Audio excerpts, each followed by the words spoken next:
সর্বপ্রথম প্রশ্ন হলো, আপনাদের এখান থেকে কিছু আমাদের বিএনপি নেতা কিছু বিপদগামী হয়েছিল, তাদেরকে আমি শোকজ করেছি। তারা শোকজের উত্তরও দিয়েছে এবং তাদের দোষ স্বীকার করেছেন। তারা স্বীকারোক্তিমূলক আমাকে লিখিত দিয়েছেন। তারা এইরকম কোনো আর অতীত ঘটনা করছে না, কোনো আর বিএনপির বিরুদ্ধে কোনো কাজকর্ম করবে না। লিখিত কাজ দিয়েছেন আমাদের কাছে, এবার সবার কাছে, দলের কাছে, আরও বিএনপির কাছে ক্ষমা চাইছেন।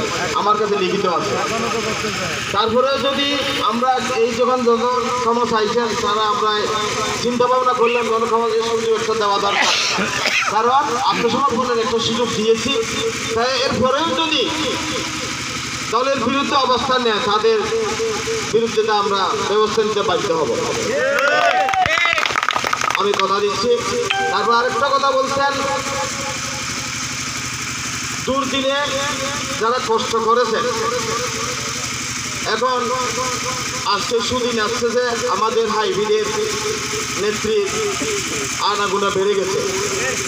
এটা স্বাভাবিক, এটা আপনারাও গ্রহণ করবেন। আপনাদের নেতৃত্বের এটা কৌশল ছিল, আপনারা নেতৃত্ব ধরে রাখছেন বলে, আপনারা জয় করছেন আর ফিরিয়ে উপাধি পেয়েছেন বলে আজকে আপনাদের সাথে সহযোগিতা করতেছেন, তারা আসতেছেন। এটার জন্য আপনাদেরকে আমি ধন্যবাদ জানাই, পরিচয় বুঝলো ধন্যবাদ জানাই।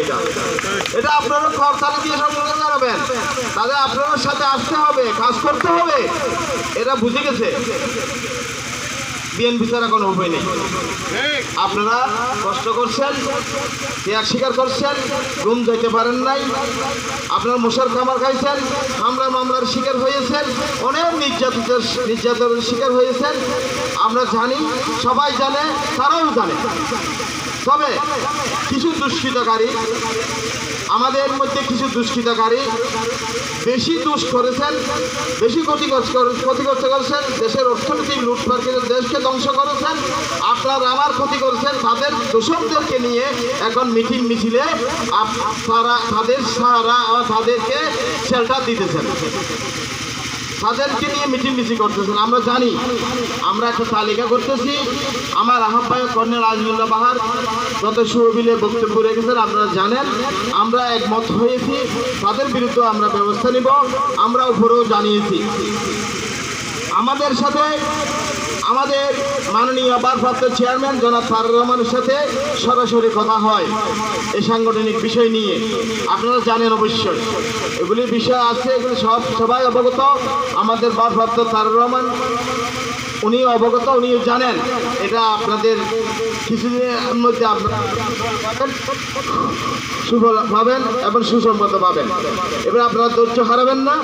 আমরা জানি আমাদের সাথে যারা কষ্ট করেছেন, ত্যাগ স্বীকার করেছেন, দুর্দিনে এই রাজপথে ছিলেন, আমরা জানি তাদেরকে আমরা ইনশাআল্লাহ, আমি যতক্ষণ পর্যন্ত সেক্রেটারি হিসেবে আছি, তাদেরই মূল্যায়ন হবে ইনশাআল্লাহ। পরিশেষে আমি আজকে এই যে রাষ্ট্র মেরামতের কথা বলতেছেন, রাষ্ট্র অবকাঠামোর আমাদের ভারপ্রাপ্ত চেয়ারম্যান মাননীয় তারেক রহমান 31 দফা যে আপনাদের কাছে পৌঁছিয়েছেন এই রাষ্ট্র মেরামতে, এটা এর আগে এখানে একটা কথা লিখেছেন রাজনৈতিক প্রশিক্ষণ কর্মশালা। আমি সবচাইতে খুশি হয়েছি এই জন্য, এই প্রশিক্ষণ কর্মশালাটা সবচাইতে আগে 23 তারিখের আগে যে হারুয়াল শরীফ বিএনপি আপনারা কর্মশালার ব্যবস্থা করেছেন, এই জন্য আমি হুজুরে বিএনপিকে ধন্যবাদ জানাই। এটা সব জায়গায়, সব ইউনিয়নে, সব ওয়ার্ডে, সব বাড়িতে হওয়া দরকার। কারণ আমরা প্রশিক্ষণ নাই বলি, আমরা গঠনতন্ত্র না জানি বলে আমরা সংবিধান বিরোধী কাজ করি, সংগঠনের আন্দাজ বুঝি না, সংগঠনের কি আছে না আছে এগুলো আমরা বুঝি না। তবে যারা ছাত্রদল করে, বিশেষ করে এই যে শিফাত হাসান আর যারা এখানে ছাত্রদল করেছেন, এরা সংগঠনের সম্বন্ধে বুঝে, গঠনতন্ত্রের সম্বন্ধে বুঝে, কারণ সংগঠন ছাত্রদলরাই বেশি রিসার্চ করে। আমরা আসলে আমরা এগুলি রিসার্চ করি না, আমরা জানি না। তো আমরা আজকে থেকে ওয়াদা করব, আমরা গঠনতন্ত্র নিব, প্রত্যেক গঠনতন্ত্রে আমরা রিসার্চ করব। আমাদের জিয়া রহমান আমাদেরকে প্রত্যেককে সম্মান দিয়ে গেছেন, প্রত্যেক সম্মান আমরা গঠনতন্ত্র অনুযায়ী আমরা সম্মান পাবো ইনশাআল্লাহ। এর বাইরে আমরা তো যাই ওখানে প্রত্যেক মিছিলে গিয়ে হাত খেয়ে ঠেলাঠেলি করি। আমরা এই কারণে করি কারণ আমরা গণতন্ত্র বুঝি না, মুরব্বীদেরকে সম্মান করি না। আমরা যারা সিনিয়র আছে তাদেরকে সম্মান না দিয়ে আমরা কন্যা মারে জায়গা করে বসার চেষ্টা করি। এটা কিন্তু ভুল। আগামীতে আপনারাও আসবেন, যদি গণতন্ত্রের বিরুদ্ধে আপনারা কাজ করেন আপনারা এই সম্মানিত হতে হবে, এটা আপনার মনে রাখতে হবে। কারণ ভবিষ্যতে যদি যে কোনো কর্মকাণ্ডে আপনারা সিনিয়রদেরকে সম্মান দেবেন। তাছাড়া আপনাদের আরও কিছু জানার উদ্দেশ্য আছে, যদি জানবেন আমাদের শহীদ প্রেসিডেন্ট কীভাবে এই যে স্বাধীনতা ঘোষণা করেছেন, দেশের রাষ্ট্রনায়ক হয়েছেন, 19 দফা কী দফাতে কী কী ছিল, এরপরে 27 দফা যে দেশনেত্রী বেগম খালেদা জিয়ার 27 দফা ছিল, আপনারা জানেন কিনা জানি না, এগুলি কী কী ছিল। সর্বশেষ আমাদের রাষ্ট্রনায়ক ভবিষ্যতে আমাদের ভবিষ্যৎ রাষ্ট্রনায়ক যারা তার রহমানের যে 31 দফা এটা দিয়েছেন 13 জুলাই 2023 তারিখে। এই যে সংস্কারের কথা বলতেছে বিভিন্ন প্রতিষ্ঠান থেকে আসতেছে, আজকে 2 বছর আগে এই সংস্কারের কথা উনি সব এখানে দিয়ে দিচ্ছেন, এটা বলে দিচ্ছেন।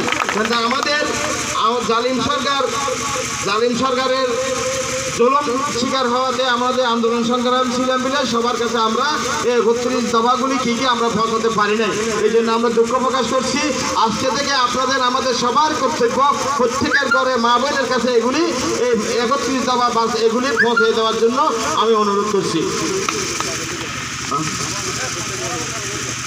এখানে তো আরও অনেক আগে থেকে আপনাদের আরওয়াল বিএনপি এটা উদ্যোগ নিয়েছে, এটাও আমি একটু ভালো কাজের জন্য আমি আরওয়াল বিএনপিকে ধন্যবাদ জানাই।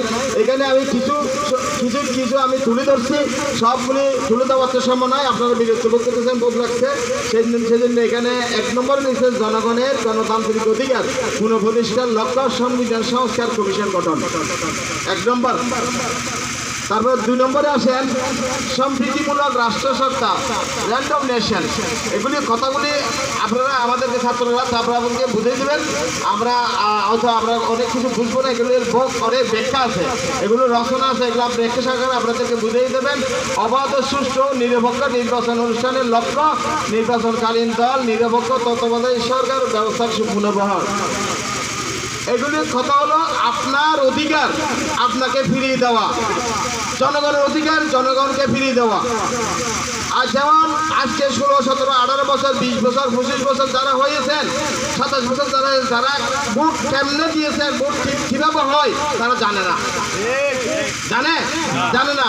বলে এই ভোট অধিকার আপনার অধিকার আমাদের অধিকার যারা হরণ করেছেন নষ্ট করেছেন, এই অধিকার ফিরিয়ে দেওয়ার জন্য আপনারা 17 বছর পর্যন্ত আন্দোলন করেছেন, এই অধিকার ফিরিয়ে দেওয়া। তবে সব কিছু বলবো না, সর্বশেষ আরেকটা কথা, কিছুদিন আগে আমাদের দেশ নায়ক তারেক রহমান বলেছেন একটা প্রত্যেক ফ্যামিলির জন্য একটা ফ্যামিলি কার্ড দেবে।